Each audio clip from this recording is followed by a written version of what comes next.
Greetings everyone, welcome to this advance. This game is an epic game played by the magician herself. We have with the white pieces Divya Deshmukh playing spectacular chess at European Club Cup, and she is facing off against an IM now.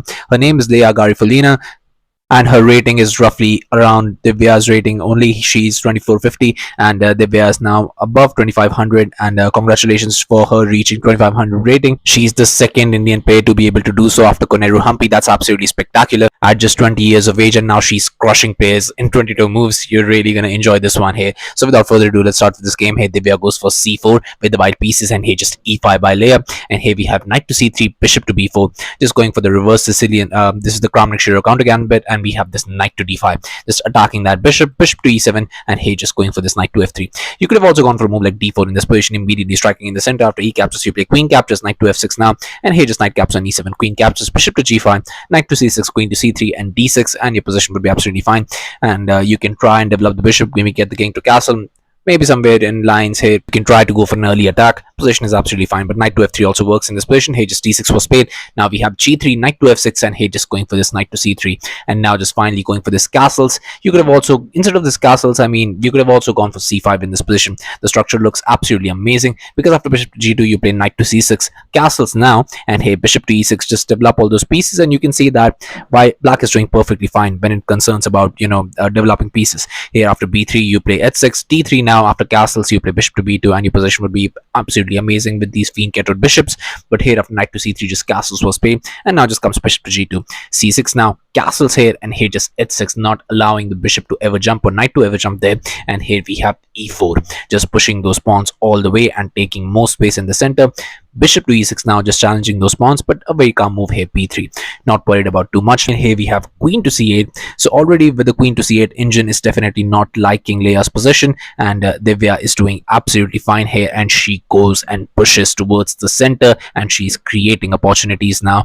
Will Leya fall for it? Well, we're just gonna have to see. She goes for d4, and the thing is that the move that you want to play in this position is just get the bishop to s3. That's why you played queen to c8. Why not just do it already? Here just bishop to s3, and here after this knight to h4, you'll have rook to e8, bishop to a3 now, and after this e caps on d4, now you play queen caps on d4 and c5, just pushing the queen back, queen to d2, and knight to c6. That's how you develop the pieces. But after d4 here, Leya thought that maybe it's fine to trade in the center, and she goes for this e caps on d4, and you can see the bar shooting up completely, because the thing is that it's not at all a good move. A knight caps on d4 was immediately played by Divya, and now it comes with an attack towards your bishop. And the trouble is here, how do you develop the other knight in the position as well? A bishop to h3 was played immediately, but you could ask, what is the trouble in this position? Well, the thing is that the trouble is just about to begin, because here f3, the best Engine recommendation, immediately spotted by Divya, and now the trouble is really gonna come out on the surface, because here rook to d8 was played, and rook to d8, you can see the bar completely going forward. The move that you want to play is a rook to e8, and you must be wondering, what is the difference between rook to e8 and rook to d8? Well, I'm just about to show you, because here in this position, bishop caps on h3, now you play queen captures, and yes, sometimes it's okay to capture that bishop on h3. After knight to f5, here e5, you play c captures, knight captures, queen captures, and white is doing spectacular. Yes, you can develop the bishop there to b2, and here you will, that bishop is going to be extremely strong with the knight present on f5. Your queen is not doing very much, and if I'm not mistaken, or if I'm not completely out of the blue here saying this, but it can get trapped with a move like g4 as well. So that's going to be the problem that you're going to have to be facing. But still, it's something that you can just deal with. But after f3, this just completely shatters your problem with rook to d8, because now Divya is completely winning, and the idea is the same as the one I've told you right about now. She goes and finds the best move in this position. She goes for bishop caps on h3, and here just queen captures, and now we have knight to f5, going for the same moves. But now you can see that the bishop is hanging, and that's the problem in this position. A bishop to f8 was played, but now you've given me a tempo, and now I'm really going to utilize that tempo, because now just comes knight to e2, and now the trouble has just begun, because here g4 is coming. my idea is basically just to get the king to h1 and get that knight there to g1, attack your queen, and your queen is trapped. That's the problem. And here g5 was played. I mean, trying to do something, but g4, and here Divya is not letting up. Is not going to allow the queen to go back for free. You came to her camp, now you're going to pay the tax. Here d5 was played, trying to just make some get the bishop here to, so that you can control that square, g1 square. But hey, just bishop to b2, and now just comes this knight to e8. But this knight to e8 moves just completely blundered the game, because now king to h1 is a very real threat. You could have also gone for this very brilliant attacking idea in this position. I'm going to ask you to pause the video and try and find out the completely winning move. I mean, the other move that Divya played, that's also completely winning, and I've showed you that. But if you want to find and completely crush your opponent, just have at it.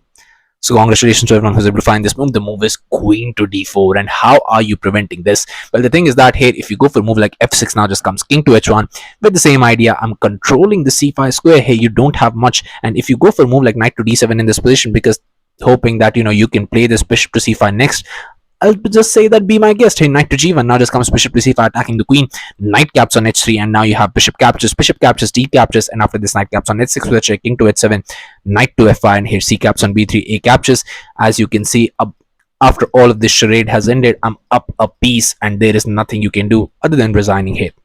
But after knight to e8, king to h1 immediately by Divya, and it is equally as winning. Here bishop to c5 was played, trying to control that square, but that wasn't the problem here at all. Knight to g1 is still coming nonetheless. Here bishop caps on g1, only resource, but after rook captures, knight to a6 was played, just developing. But now just comes this rook to g3, and it was on this move, on just move 22. Yes, you heard me right, on just move 22. Here that Leya Garifullina resigned the game, and Divya got this spectacular victory in just 22 moves. I mean, she's not even just reached 2500, and she's already crushing strong opponents, and that's absolutely spectacular. Crushing an IM who's 2450 in just 22 moves is really an amazing feat. She's already playing magnificent top-notch chess, and now she's going into the Super GM club, and she's doing it with absolute style. Definitely, she's saying to the rest of the world that she's definitely here to stay, and this is definitely a world chess champion in the making. So yeah, thank you for watching. I'll be coming back with some of these amazing games, so stay tuned to the channel, stay updated, and I'll be seeing you guys very soon. Thank you very much for watching.